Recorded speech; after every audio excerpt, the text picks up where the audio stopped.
Assalamualaikum warahmatullahi wabarakatuh. Alhamdulillah, alhamdulillahi rabbil alamin. Assalatu wassalamu ala asrafil anbiya wal mursalin, sayyidina wa maulana Muhammadin. Ashhadu an la ilaha illallah hul malikul haqqul mubin wa ashhadu anna Muhammadan abduhu wa rasuluhu was-sadiqul wa'adal amin. Allahumma salli wa sallim wa barik wa karim ahzanul nabil karim ihdinil ladzi min jalalika wa innal ladzi min jamalika wa innahu min kitabika wa tahhirin wal mujahidina amma ba'du ibadullah wa ittaqullah. Bersyukur kita kehadirat Allah dengan rahmat dan hidayahnya serta dengan izin dan ridhonya juga kita dapat menjalankan amanahnya belajar menuntut ilmu demi tercapainya meningkatnya iman dan takwa kita kepada Allah Subhanahu wa ta'ala. Salam dan salawat marilah sama-sama kita sampaikan kepada junjungan kita Nabi Allah Nabiul Akhirul Zaman Rasulullah Muhammad sallallahu alaihi wasallam.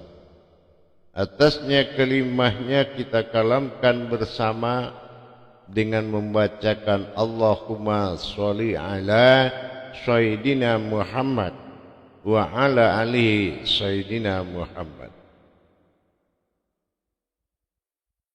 Alhamdulillah bertemu lagi dengan saya Guru Mursyid Syekh Nur Muhammad Buya Irwan Maulana Al-Khalidi, tentunya dari Pasaman, Lubuk Sikaping, Sumatera Barat, Indonesia, dalam tuntunan makom Majelis Thalabul Ilmi, yaitu Majelis Dzikir Ma'rifatullah,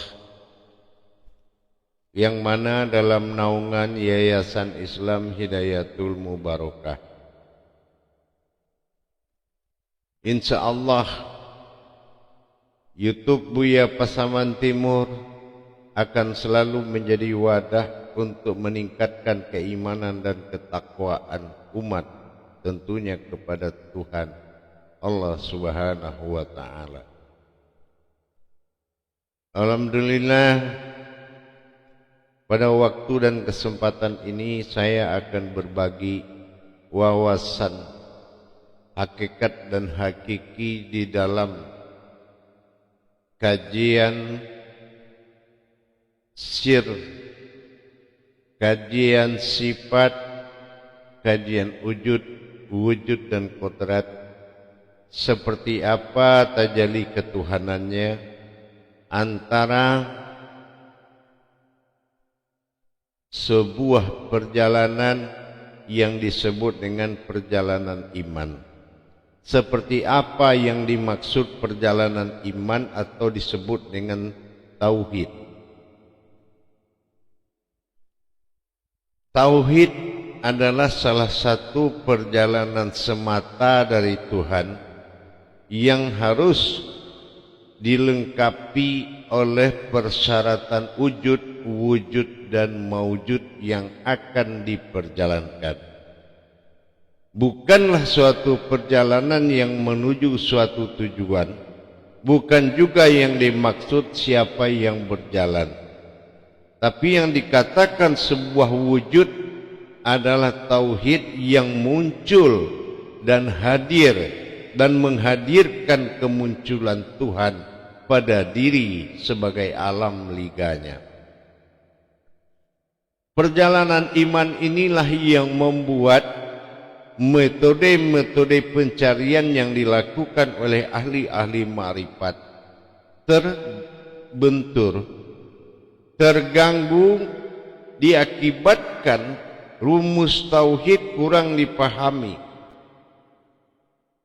Rumus tauhid ini yang dimaksud adalah tauhid, tafrid dan tazrid. Artinya berhubungan, mengalami dan merasakan.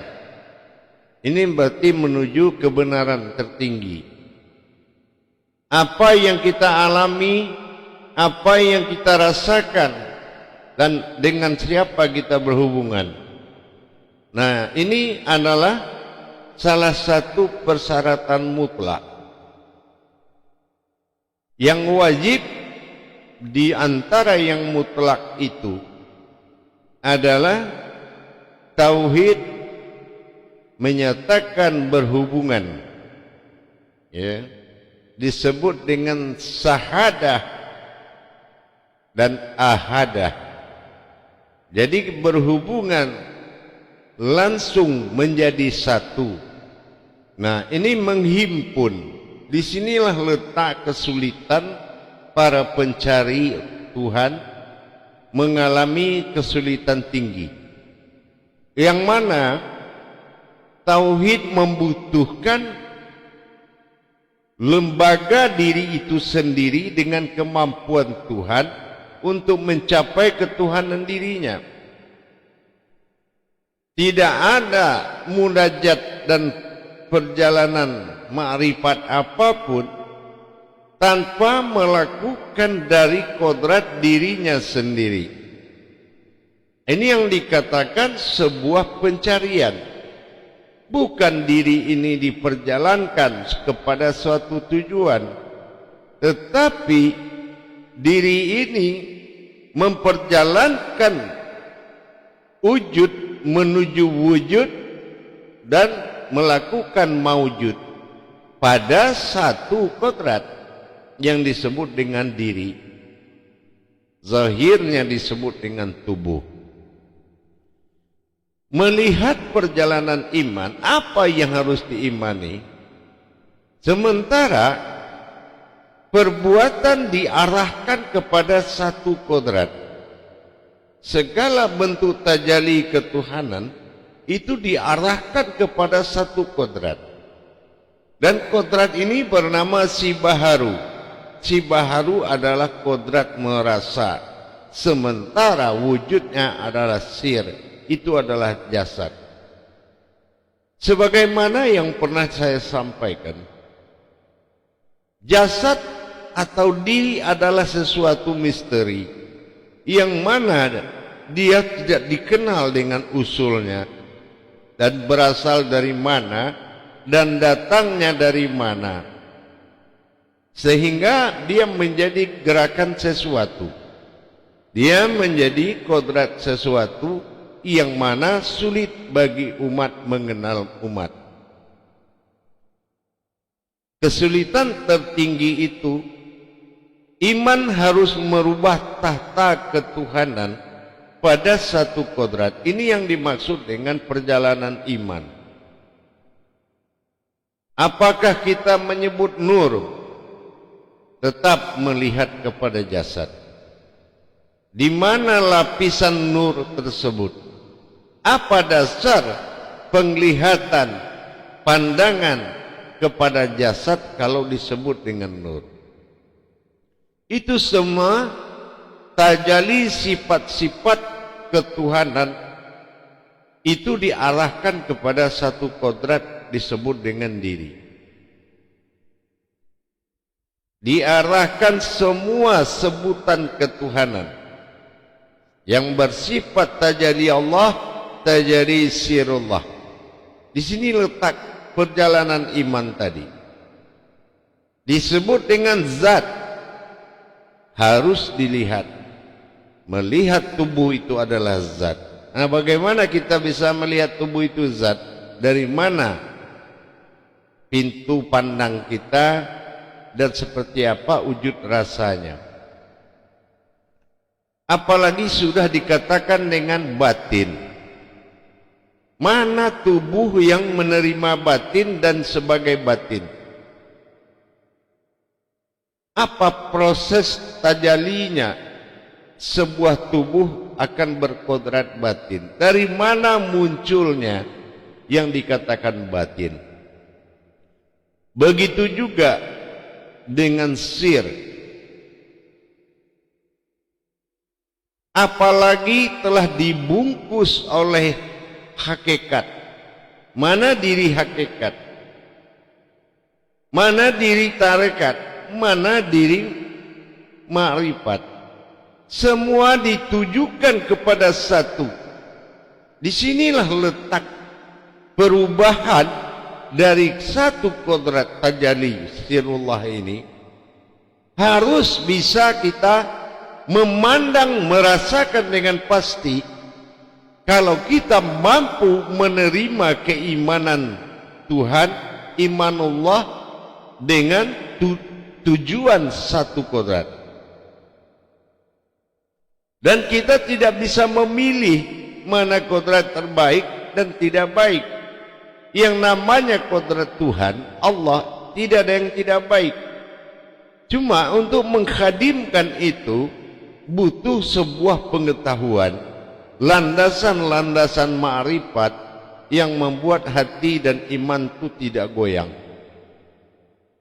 Memang disinilah kesulitan, sehingganya kalau kita tidak tahu sandaran kaji itu uluhiyahnya adalah diri dalam tempo wujud, bagaimana wujud siapa dan maujudnya sebagai siapa.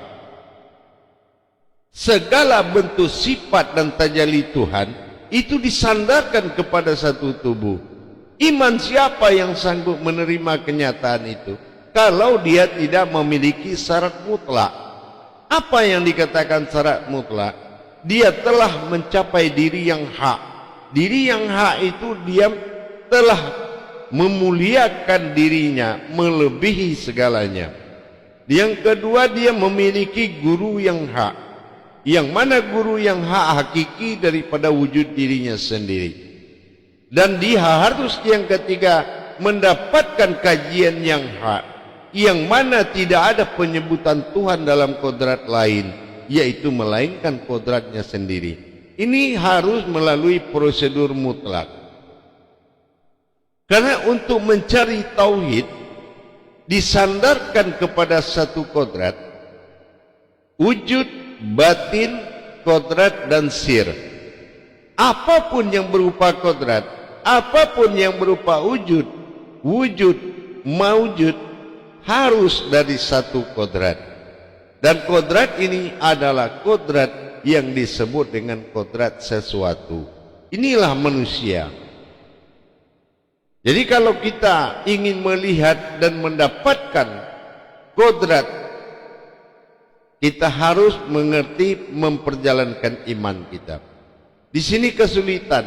Kalau hanya bimbingannya sebatas ma'rifat, maka itu tidak dikenalkan, tapi memandang sesuatu yang dipandang. Ini perlu landasan yang kuat.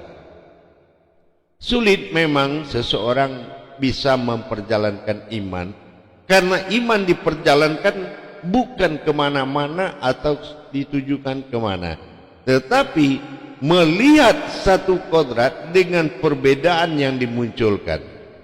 Ada syariat, lihat mana yang dikatakan kodrat syariat, itu juga kepada wujud, satu wujud.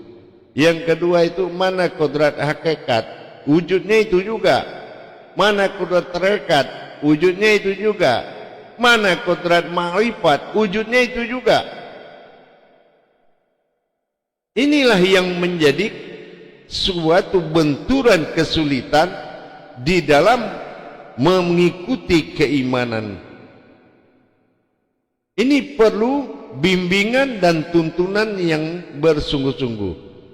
Karena untuk merubah sesuatu pada kodrat yang sama, dan ini harus diakui oleh hati, pikiran, dan batin. Pengakuan itu mutlak, bukan kita belajar mengakui, tetapi pengakuan yang mutlak. Jadi tidak mutlak itu artinya tidak ada prasangka lain. Nah, seperti yang disebutkan tadi, la maujudun illallah, tidak ada yang maujud melainkan Allah. Lihat zat mana? Bagaimana cara kita melihat zat Allah? Ya, melalui satu kodrat bernama diri yang berwujud tubuh. Yang kedua, melihat sifat. Mana yang dikatakan diri sifat? Sasarannya ditujukan kepada satu diri atau disebut dengan jasad. Nah, yang ketiga, mana diri asma? Af'al, diri af'al. Jadi perjalanan tauhid adalah perjalanan iman, yang mana iman itu harus kadim terhadap apa yang dia lihat. Karena kenyataan Allah adalah kadim. Tuhan tidak bersembunyi, tapi Tuhan sebuah persembunyian. Bukan dia bersembunyi, tetapi berasal dari persembunyian. Apa persembunyian? Itulah kodrat-kodrat tubuh diri yang sangat banyak. Bagaimana banyaknya, mungkin akan melahirkan 1000 ma'rifat. Tetapi jangankan 1000 ma'rifat, 3 langkah perubahan saja itu sudah mulai ada kewalahan dan kesulitan. Kenapa? Karena berbekal akal. Nah, ini yang membuat kesulitan ma'rifat. Jadi solusinya adalah taat, patuh. Nah, ini sami'na wa ta'na. Tentu didasari dengan kebutuhan. Apa kebutuhan? Untuk apa bagimu belajar? Ini ada nawaitu yang mendukung, ya, hasrat yang mengejar. Ini kepentingan, ini adalah perjalanan iman. Iman itu adalah ilmu. Bagaimana iman ini naik menjadi ilmu dalam tingkatan-tingkatan diri. Nah, tingkatan diri pada kodrat yang sama. Makanya kalau kita melihat kodrat diri itu adalah kodratnya Allah, maka kita akan mendapatkan kemudahan untuk memperjalankan iman dalam mengakui perjalanan tingkatan diri yang banyak. Cuma kalau kita mengakui belajar dalam bentuk sebuah umpama dan memaksakan pandangan, ini tidak ada landasan zahirullah atau dikatakan zahiru Rabbi, maka kita akan kesulitan. Karena yang bisa berubah kun fayakun itu hanya aku kepada dia. Nah, disitulah kesulitan tadi. Kalau kita mencari perumpamaan selain diri disebut hayyan kerajia, itu mungkin mudah. Atau melihat perumpamaan sebuah diri disebut sabita, mungkin itu tidak sulit. Tetapi kalau diri menerima semua prasangka, ini dibutuhkan iman yang kuat. Ya, dibutuhkan iman yang kuat, dasar diri menerima prasangka yang sangat banyak. Kalau diri sudah menerima prasangka yang sangat banyak, ini yang dikatakan iman, tingkat iman. Ada imanudin, batasannya sebagai iman meyakini atau mengimani. Ada yang dikatakan imanullah, imannya Allah. Imannya Allah adalah sebutan Tuhan terhadap kodratnya. Nah, ini betul-betul kita lakukan dalam perjalanan keimanan tadi. Memperjalankan iman itu dengan melihat beberapa lapisan kodrat wujud, berwujud, dan akhirnya dia maujud. Nah, gitu. Ini sangat dibutuhkan kekuatan iman yang tidak beralasan, ya. Tetapi landasan iman untuk mengkaji diri adalah riwayat Tuhan. Ini yang membutuhkan keimanan. Jadi iman yang dimaksud, yang diperjalankan adalah melihat kodrat diri dari lapisan-lapisan sifat-sifat Tuhan.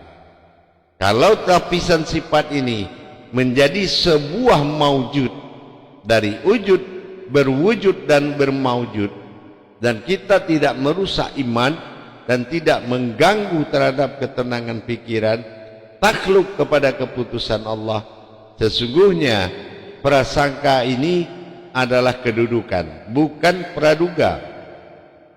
Jadi kalau telah disampaikan perubahan wujud adalah pengakuan mutlak, ini yang dinamakan iman, perjalanan iman. Untuk apa iman diperjalankan? Supaya menjadi perjalanan ilmu. Nah, seperti kita lihat syahadat yang dikatakan dengan syahadat tauhid, ya. Nah, ini tauhid ini kan terbagi beberapa kodrat tauhid. Kalau tauhidin, kita menerima kajian dan mengimani dalam sebuah makna. Kalau tauhidun, ini melihat dan membatalkan apa yang kita imani, kecuali kita mengakui adanya wujud Allahudun wal Muhammadun. Nah, ini butuh iman, apalagi kita mencapai as-syahadat batin, ya, syahadat batin, syahadat tunggal, al-malikul hakul mubin as-adikul wakal amin. Ini dibutuhkan lagi iman Tuhan, imanullah, untuk menjadi sebuah wujud dari wujud yang berkalam, al-malikul hakul mubin. Bagaimana dia berdiri dan menampakkan diri, dan diri itu hanya dia sendiri. Nah, inilah dibutuhkan bimbingan dan tuntunan seorang mursyid di dalam menjalankan iman tersebut. Kenapa? Karena yang akan dia lihat dalam perjalanan adalah melihat rupa-rupa dirinya. Nah, seperti contoh, umpamanya kita melihat sebuah besi, ya, besi, kita tahu besi, tapi karena banyak yang berasal dari besi ini, kita contohkan melihat sebuah sendok garpu atau semacam tang atau obeng, ya, akhirnya kita terpedaya kepada yang namanya sudah ada tapi tidak besi, ya, bukan nama sebuah besi, tapi adalah berubah kodratnya. Nah, ini kalau kita tidak bertahan itu besi, maka kita akan terbawa dengan nama yang banyak. Nah, inilah rusaknya iman, ya. Ini yang dikatakan memperjalankan iman. Nah, kalau kita melihat sebuah sendok, mungkin kita lebih suka menyebut sendok, tapi saking sukanya menyebut sendok, kita akan lupa itu besi. Nah, tapi kalau kesadaran kita sudah tahu itu besi, nah, maka kita menyebut sendok, tapi mata batin pasti mengarah kepada besi. Begitu juga tentang Tuhan. Ribuan asma, ribuan sifat, ribuan zat, nur, lapisan-lapisan batin. Tetapi siapa yang memiliki lapisan tadi? Nah, sama kayak pisau tadi, ya. Kalau kita tahu itu pisau, ini gunting, ya, maka kalau kita dalam kesadaran besi, berarti kita lebih memuja besi, tidak memuja bentuk yang diukirkan kepada besi. Nah, sama dengan Tuhan, ya. Kalau kita dalam kesadaran Tuhan, maka kita tidak akan melihat kepada atau menilai kepada sebuah wujudnya, apa berupa sendok, tang dan sebagainya. Nah, begitulah. Jadi kalau kita sudah bisa iman menerima perubahan dari wujud besi tadi, berubah jadi sendok, garpu dan segala macam bentuknya, maka kita sudah taat. Kenapa? Karena kita sadar itu adalah besi, dan kita tidak terbawa oleh nama atau sifat. Begitulah yang dikatakan perjalanan iman. Bukan sebuah pengalaman yang harus dijalankan, tapi beriman kada-perkada kepada perubahan kodrat. Dari wujud dia berubah menjadi kodrat batin, dari batin ke rahasia, dari rahasia menjadi kodrat. Wujud batin sir dan kodrat ini, perubahan demikian memang harus mutlak dalam pengakuan lahir batin. Tentunya kita ikuti tadabur kajinya. Makanya dibutuhkan diri yang hak, ilmu yang hak dengan mursyid yang hak. Jadi kalau yang disebut dengan perjalanan iman adalah melihat diri dari lapisan-lapisan sifat, sehingga terbuatnya kita menjadi rahasia Allah dalam wujud rasa dan rahasia. Maka tidak sulit bagi kita untuk menetapkan keyakinan. Kenapa? Menerima iman dan merubah iman memang pekerjaan yang paling sulit. Tapi kalau kita tetap melihat wujud Tuhan Allah yang berubah, maka kita menjadi saksi atas perubahan. Ini yang dikatakan perjalanan iman terhadap satu kodrat. Alhamdulillah para hadirin, para jemaah sekalian, mudah-mudahan apa yang dikatakan perjalanan iman, di mana letaknya iman, sebagai apa iman tersebut, maka malam ini, pada saat ini kita sudah mulai berbagi ilmu dan wawasan, bahwasannya yang maujud itulah yang harus diimani dari lapisan-lapisan rahasianya. Ini yang dikatakan sir usir atau rahasia di dalam rahasia. Nah, dengan demikian kita sudah mulai bisa paham, menjalankan iman bukanlah iman siap dirubah, tetapi menerima perubahan tersebut dengan iman, dengan kecintaan kita kepada Allah. Demikian untuk bisa dipahami, mudah-mudahan bermanfaat adanya. Baik para hadirin dan jamaah sekalian, demikian untuk pertemuan kita pada waktu dan kesempatan ini. Sampai ketemu lagi pada kajian berbagi-bagi wawasan berikutnya. Mudah-mudahan bermanfaat insyaallah. Barakallahu ya karim ya rahman ya rahim. Akhirul kalam wabillahi taufiq wal hidayah. Wassalamualaikum warahmatullahi wabarakatuh.